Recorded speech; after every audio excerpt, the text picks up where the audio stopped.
금년부터 우리 출애굽기와 함께 또 영적인 여행을 우리가 막 시작을 했습니다. 출애굽기를 알면 인생이 보인다. 그리고 출애굽기를 알면 하나님의 성품과 하나님이 일하시는 동선이 보인다. 참 굉장히 기대가 되는 그런 말씀이죠. 한번 저를 따라해 주시기 바랍니다. 출애굽기를 알면 인생이 보이고 하나님이 보인다. 사진을 한번 같이 보겠습니다. 혹시 저기 다녀오신 분도 계실 텐데요. 노아의 방주죠. 미국에 있습니다. 어느 주에 있죠? 켄터키. 켄터키라고 말씀하시는 분은 저 거기 다녀왔어요. 지금 당당하게 지금 광고하고 계신 겁니다. 네, 한 번쯤은 꼭 다녀올 만한 곳인 것 같습니다. 2016년에 오픈을 했는데 성경에 나오는 리얼 사이즈, 실제 사이즈로 저렇게 만들었다고 하죠. 높이가 7층 건물 높이, 그리고 길이는 다른 사진 한번 보시면 저 정도인데 약 510피트 그런 길이와 높이를 가진 아주 웅장한 목조 건물입니다. 그런데 저것을 가리켜 노아의 배라고 하는 사람은 아직 제가 못 봤고요. 노아의 방주라고 말을 합니다. 이 ship, 그 다음에 ark, 표현 자체가 다른데 왜 저것을 배라고 안 하고 방주라고 할까요? 방주는 배는 배인데 두 가지가 없습니다. 하나는 동력이 없어요. 옛날에는 돛이라든지 혹은 노를 저어서 배가 움직이지 않았습니까? 그리고 요즘은 모터 엔진이 있어가지고 소형 보트도 대형 크루즈도 이제 원하는 방향으로 가는데 저 건물은 이 노아의 방주에는 그런 동력이 전혀 없어요. 그리고 또 하나 없는 게 이 방향타가 없습니다. 배마다 이렇게 핸들이 있어서 오른쪽으로 왼쪽으로 자기가 원전 이렇게 방향을 틀 수 있잖아요. 그런데 저 방주 안에는 그런 것도 없습니다. 저 안에 들어가면 그저 비바람과 파도는 피할 수 있을 뿐 사람이 그 안에서 할 수 있는 일이 아무것도 없는 거예요. 빨리 가게 할 수 있는 것도 아니고 속도를 느리게 할 수 있는 장치도 없고 또 좀 정지하고 싶어도 자기 마음대로 할 수가 없고 또 앞으로 가거나 뒤로 가거나 좌우로 방향을 틀 수가 전혀 없는 거죠. 오직 외부의 그 환경에 의해서만 움직여지는데 우리가 신앙적으로 표현하면 하나님의 은혜, 하나님의 보이지 않는 손길에 인도를 받고 보호받아야만 하는 것이 저 방주의 운명이라는 거죠. 자, 이런 방주를 가리켜 히브리어로 테바라고 합니다. 들어보셨죠? 테바. 한번 따라해 보실까요? 테바. 우리 교회에 목장 이름 중에 저 테바 목장이 있어요. 아마 진리교구에 있는 것 같은데 문자적으로는 그냥 상자 혹은 박스 그런 뜻입니다. 자, 이 출애굽기에 노아의 방주에 이 테바라는 명칭이 처음 나오는데 출애굽기에 넘어오면서 저 테바가 또 한 번 나옵니다. 그런데 이번에는 커다란 방주가 아니고 아주 작은 갈대 상자를 또 테바라고 이렇게 부르고 있습니다. 그래서 오늘은 갈대 상자 이야기를 여러분과 잠깐 나누려고 합니다. 우리 지난 시간에 출애굽기 1장을 공부를 했죠. 국무총리가 된 요셉의 초청으로 이집트로 이주한 아버지 야곱과 그의 12 아들은 요셉의 배려 덕분에 아주 좋은 기름진 땅에서 자리를 잡고 이제 생육하고 번성하게 되죠. 이사 올 때는 온 식구가 합쳐봐야 70명 정도였는데 이제 세월이 지나다 보니까 각 지파별로 이제 자녀들을 많이 낳아서 이제 12지파가 형성이 된 것입니다. 한 민족이 이루어지게 된 것이죠. 그런데 이것은 단순히 세월이 흐르면서 인구가 많이 늘었다, 그런 차원으로 볼 것이 아니고, 우리가 지난 시간에 살펴본 대로 오래전에 하나님께서 한 70대 노인에게 세우신 언약이 잊혀진 듯 했지만 500년이 지난 후에 어김없이 이루어졌던 현장이다 하는 것을 우리가 살펴봤습니다. 그래서 하늘의 무별처럼 바닷가의 모래처럼 너의 자손이 이렇게 많아지게 될 것이다, 이런 약속을 하실 때만 해도 아브라함에게는 자식이 하나도 없었어요. 그런데 결국에는 이렇게 이루어진 것이죠. 그래서 성서의 하나님은 어떤 분이십니까? 언약을 세우시고 그 언약을 신실하게 지키시는 그런 하나님이시다. 믿으시면 아멘 하십시다. 여러분, 신구약 성경이 바로 그런 하나님의 약속으로 가득한 책 아닙니까? 그러니까 이 약속을 읽고 그리고 믿고 그것을 받아들이기만 하면 그 하나님과 신실한 약속의 관계로 들어가는 것이기 때문에 하나님께서 우리의 인생을 책임져 주시는 것이죠. 할렐루야. 네. 성경을 가까이 하셔야 돼요. 성경을 가까이 하면 마귀는 멀어질 것이고, 반대로 성경을 멀리 하면 누가 가까워질까요? 마귀가 가까워지는 거예요. 알아서 하셔야 돼. 옆에 계신 분에게 한번 축복하며 인사하십시다. 성경을 가까이 합시다.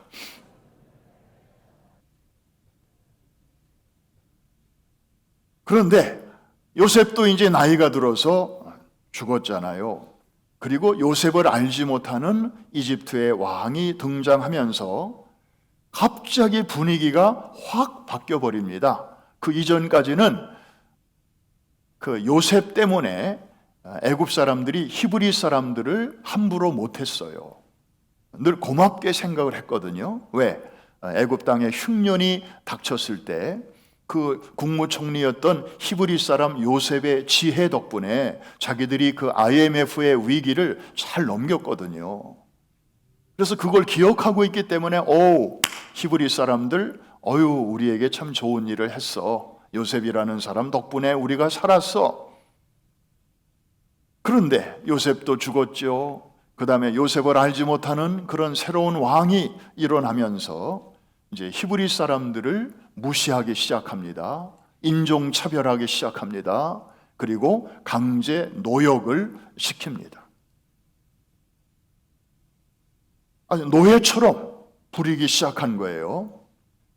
워낙 인구가 빠른 속도로 불어나니까 이집트의 왕이 은근히 겁이 났던 모양입니다. 왜냐하면 이 사람들이 힘이 좋으니까, 숫자도 많아지면 혹시나 적군이 이집트를 공격해 올 경우 적군과 손을 잡고 이집트를 공격하면 이건 큰일이다.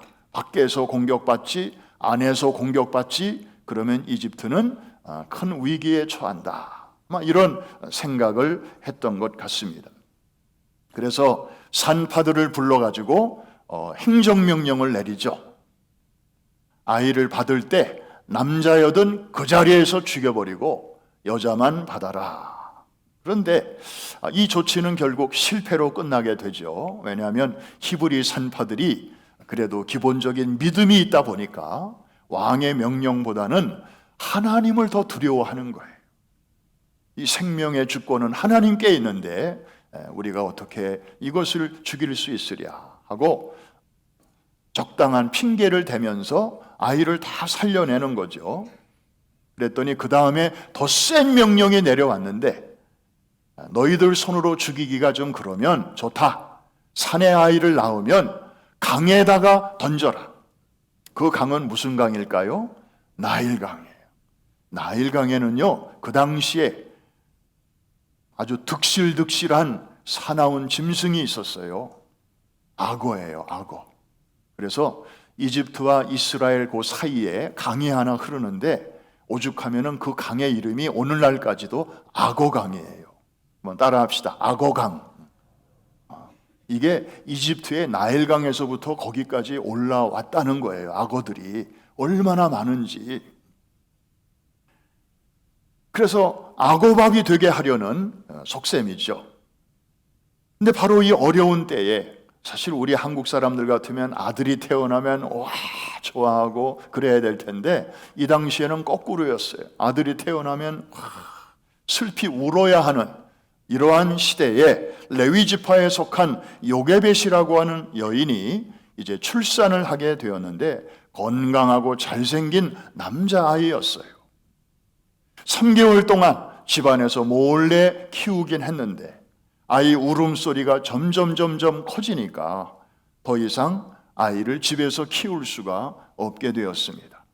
만일에 발각이라도 되면 이 아이의 생명은 물론 그 집안 식구 전체에게 화가 미칠 수 있기 때문입니다. 그래서 이제 가족들이 갈대 상자로 조그만 그 상자를 만들게 되죠. 그리고 노아가 방주를 만든 후에 그랬던 것처럼 물이 스며들지 못하도록 역청을 칠하고 그리고 나무 진으로 또 덧칠을 하게 됩니다. 그 역청을 칠할 때 그 부모의 마음이 어땠을까요?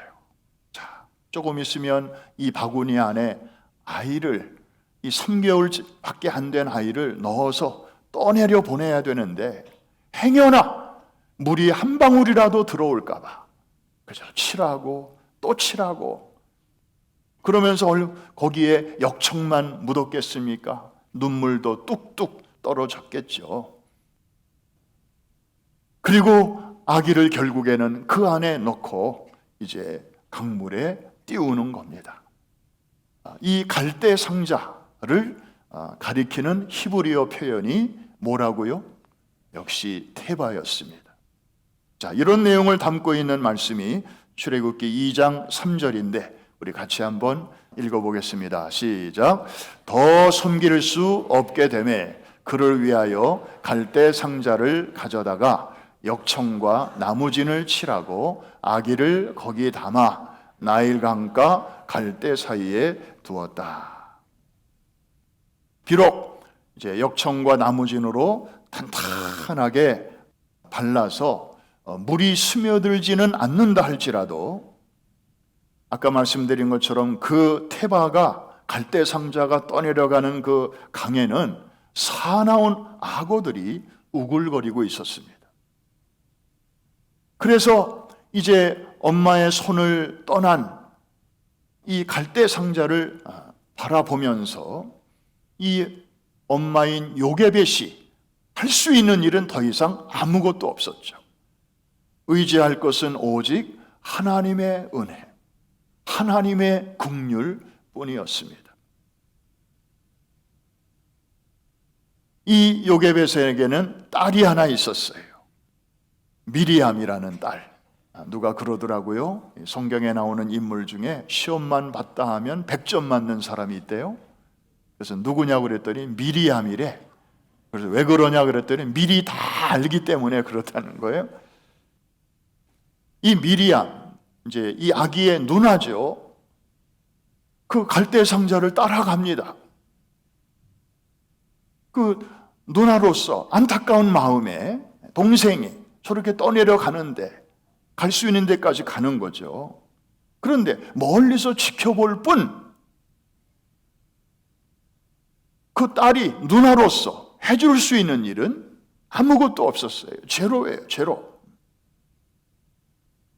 그리고 갈대 상자 안에 있는 이 아기, 얘가 할 수 있는 일은 무엇일까요? 그 안에서 무슨 동력이 있습니까? 무슨 방향을 어떻게 할 수 있습니까? 어떻게 강가로 댈 수 있습니까? 역시 여기도 아무것도 할 수 있는 일이 없었지요. 오직 어머니도 그렇고 또 딸도 그렇고 그리고 상자 안에 있는 아이도 그렇고 그들이 구할 것이라고는 그저 하나님의 은혜, 하나님의 자비, 하나님의 긍휼밖에는 아무것도 없었던 것. 바로 이런 상황이 바로 테바라고 하는 것입니다.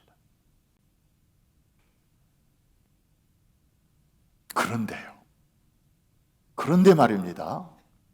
이런 말도 안 되는 이 테바에서 놀라운 일, 이상한 일들이 그 다음부터 일어나기 시작합니다. 들어보세요.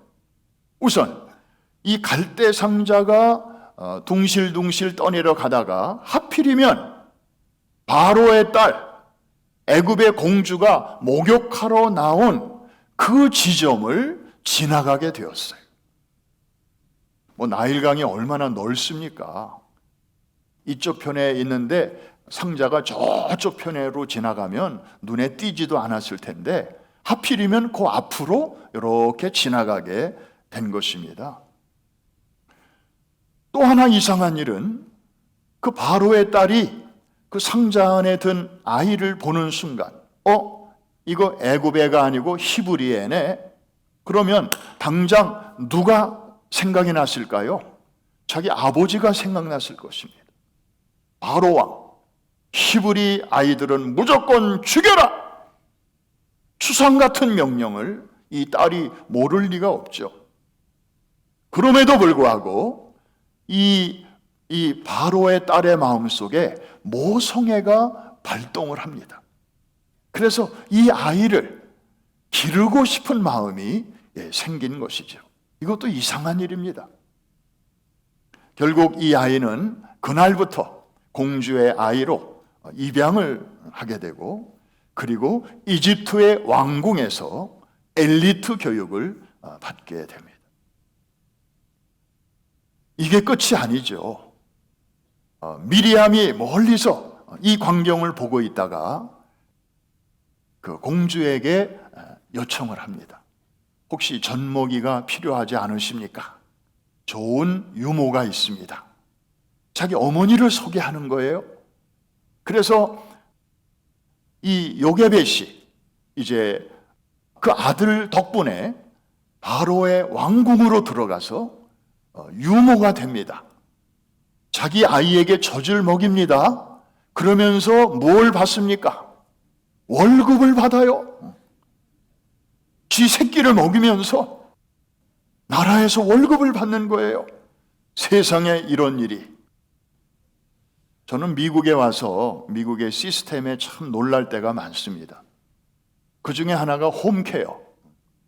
사실 우리 동양적인 사람들은요, 연로하신 부모님을 집에서 모시고 있으면서 자식이 이렇게 봉양하고 효도하는 건 지극히 당연한 일 아닙니까?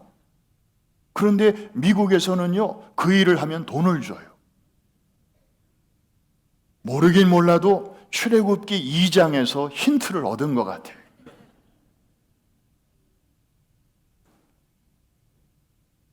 뿐만 아니라 더 놀라운 사실은 이 아기는 젖을 뗄 때까지 엄마의 가슴에 안겨서 젖을 먹으면서 앞으로 그의 일생에 큰 영향을 줄 신앙적인 교육을 받습니다.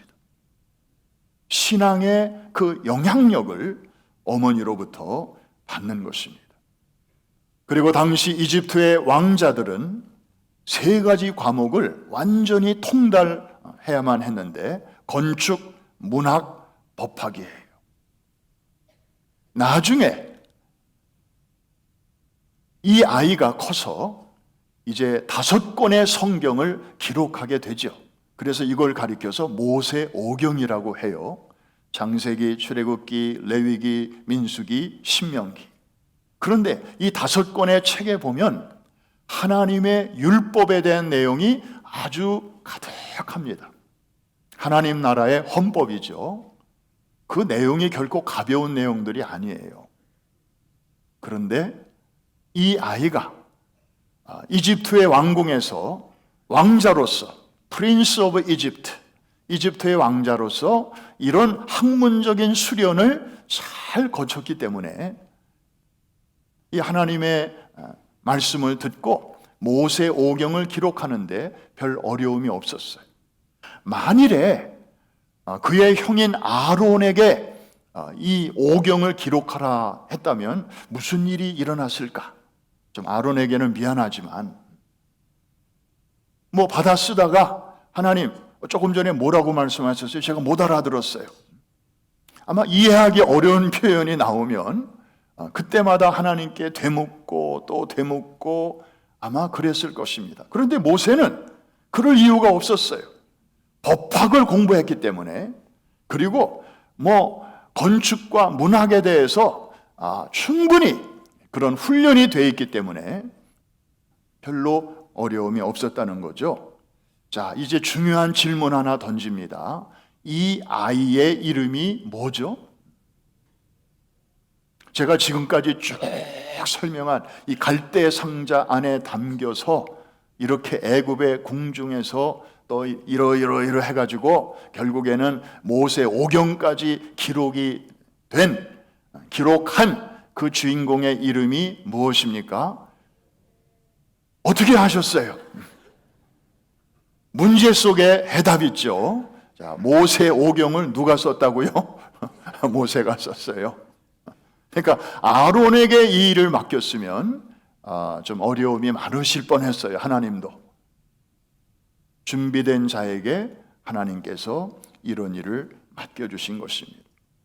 자, 잘 보면 그 아기가 갈대 상자에 담겨서 집을 떠나 가족의 손을 떠나 정말 강물로 떠내려갈 때 이거야말로 최악의 환경이잖아요. 생존이 위협받는 그런 정말 위험한 상황이잖아요. 그런데 이 테바에 담겨 있다 보니까 하나님께서 그 다음에 하시는 일을 보니까 이거는 최악의 환경인데 최고의 환경으로 하나님께서 인도해 주시더라는 것입니다. 노아의 방주가 그랬잖아요. 노아의 방주도 테바고 모세의 갈대 상자도 테바인데, 여러분, 방주 바깥은 뭡니까? 홍수가 와서 심판이 임했고 죽음이에요. 시체들이 둥둥둥둥 떠 있어요. 먹을 것도 없는 그런 환경이에요. 어디 발붙일 데가 없는 거죠. 그런데 그 테바가 마침내 도달한 곳이 어디입니까?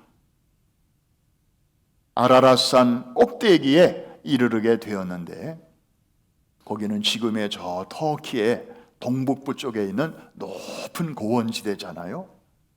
거기 인공위성으로 이렇게 찍은 사진 여러분 보셨어요? 그 방주의 그 형태가 거기 보인다고 그러잖아요. 자, 동력도 없고 방향타도 없어요. 노아는 그 방주 안에 있기 때문에 바깥에 잘 보이지도 않아요. 그런데 그 산 꼭대기에 누가 이 배를 거기다가 안내를 했을까요? 그래서 거기서 노아의 가족들이 땅에서 내려와서 신인류, 새로운 인류의 출발이 거기서 시작이 됐는데, 이러한 일을 누가 하신 건가요? 하나님이 동력이 되어주시고 하나님이 방향타를 잡아주신 것이죠. 이게 테바예요. 이해가 되시면 아멘. 모세를 담은 갈대 상자, 그 넓은 나일 강가에서 하필이면 공주 일행이 있는 그 기슭으로 누가 데리고 갔을까요? 그리고 그 바로의 궁중으로 안내한 그런 보이지 않는 손은 누구의 손인가요? 히브리 아이들은 낳기만 하면 악어밥이 되던 그런 시절에 적진 한가운데로 들어가서 오히려 권력의 보호를 받으며 미래를 준비하게 하시는 이런 신의 한 수, 이것은 과연 누구의 섭리일까요? 사람이 해도 이 이상 더 멋진 작품은 나오지 못했을 것입니다. 이럴 때 쓰는 영어 표현이 있어요. It couldn't be better. 더 이상 좋을 수 없다. 누가 운전하시니까? 하나님이 하시니까. 이게 바로 테바의 인생입니다. 이것이 바로 테바 안에 있는 인생이 누리는 은총입니다. 이해가 되시면 아멘 하십시다. 그러면 여러분들 마음속에 나도 테바에 살고 싶다. 나도 그 테바의 은혜 속에 있고 싶네. 이런 마음이 드시겠죠? 길이 있습니다. 여러분, 이 테바는 누구의 그림자인가요? 장차 육신의 몸을 입고 이 땅에 오실 예수 그리스도의 그림자입니다. 예수 그리스도를 가리키고 있는 거예요. 노아의 방주도 그렇고 또 갈대 상자도 그렇고 그 안에 들어간 자들은 살았습니다. 거기에 생명이 있었습니다. 그러나 방주 바깥은 다 죽음입니다. 심판입니다. 오직 배 안에 들어간 자만이 살았습니다. 똑똑한 자도 잘난 자도 또 돈 있는 자도 그런 게 중요하지 않았습니다. 방주 안에 있느냐 밖에 있느냐 이 한 가지 기준으로 다 갈라지게 된 것입니다. 사실 우리도 원래는 죄와 심판의 강물에 빠져 죽어야 할 자인데 하나님의 은혜로 이렇게 예수 그리스도 안으로 들어와서 여기까지 우리가 오게 된 줄로 믿습니다. 예수라는 이름의 뜻이 뭡니까? 자기 백성을 저희 죄에서 건져낼 자라는 뜻이죠. 요한복음 14장 6절에도 그 유명한 말씀, 내가 곧 길이요 진리요 생명이니 나로 말미암지 않고는 아버지께로 올 자가 없느니라. 이 말씀도 노아의 방주를 생각하고 또 갈대 상자를 생각하면 그 안에 있는 그 생명, 이것이 바로 예수 그리스도께서 주시는 영원한 생명이요 안전이요 보호요 인도요. 아멘 나올 때까지 합니다. 놀라운 축복이 바로 테바 안에 가득한 줄로 믿습니다. 우리는 누구인가? 그렇다면 바로 이 테바의 인생을 살도록 하나님께서 우리 모두를 예수 그리스도라고 하는 테바 안으로 초청하셨고 우리는 참 감사하게도 그 초청에 믿음으로 응답한 사람들이 바로 이 자리에 모여서 그 하나님을 예배하고 그리고 그 은혜에 감사하는 자리에 있게 된 줄로 믿습니다. 우리도 원래는 그냥 아크가 아니었고 쉽, 배였어요. 자체 동력이 있었습니다. 내가 마음대로 움직일 수 있었습니다. 그리고 내 안에 방향타도 있었어요. 그래서 나는 이런 일을 해야지 또 저런 일을 해야지 꿈을 꾸면서 사실은 우리가 주님을 만나기 전에는 내 마음대로 내 소견에 오른 대로 그렇게 살던 자였습니다. 그런데 우리가 살아보니까 이 세상이 어떻습니까? 참으로 거친 풍랑이 일어나고 곳곳에 암초가 숨어 있고 그리고 거센 물결이 파도 하나 지나가면 아이고 이제 끝났구나 이제 좀 쉬자 그러면 또 다른 파도가 곧 몰려오는 이런 것이 바로 우리의 인생인데 자 이런 험난한 바다 한복판에서 우리가 승리할 수 있는 비결은 무엇입니까? 바로 테바 속에 거하면 됩니다. 테바 속에 거하면 삽니다. 테바 속에 있으면 하나님이 인도하십니다. 테바 속에 있으면 하나님이 책임져 주십니다. 때로는 하나님이 우리가 너무 이렇게 셀 때 강제로라도 이렇게 꺾으실 때가 있어요. 이 바람을 의지하는 돛이 찢어지게 하실 때도 있고 때로는 내가 힘써 저어오던 노를 하나 꺾으실 수도 있고, 방향타가 내 마음대로 잘 움직이던 것이 어느 날 갑자기 고장날 수도 있습니다. 방향타가 고장나면 그 다음에는 내가 어디로 가야 되나 하고 갈팡질팡 우왕좌왕 할 때도 있습니다. 살다 보면 우리에게 뜻하지 않은 위기들이 다가올 수 있습니다. 가족의 사별, 때로는 말로만 듣던 이혼, 그리고 갑작스러운 질병, 그리고 때 아닌 실직 등등, 그런 크고 작은 위기가 우리의 삶 속에 다가올 때 우리는 마치 돛이 찢어진 사람처럼, 노가 부러진 사람처럼, 방향타가 고장난 사람처럼 우리는 매우 힘듭니다. 그러나 좀 시간이 지난 다음에 이렇게 그때를 생각해 보면 여기에도 하나님의 섭리가 있음을 우리는 깨닫게 됩니다. 당장은 어려울지라도 내가 주인이 되었던 내 인생을 이제는 하나님이 주인이 되시는 테바로 바꾸시는 과정이었구나. 그래서 그런 일이 일어났을 때 죽을 것만 같았는데 또 하나님께서 이렇게 빈자리를 채워주시고 또 감당할 수 있는 힘을 주시면서 나를 여기에까지 갖다 놓으셨구나. 할렐루야. 여러분, 사도행전 26장 7장 보면 바울이 탄 배가 지중해 한복판에서 이 유라굴로라고 하는 광풍을 만나죠. 그 멀쩡한 배였습니다.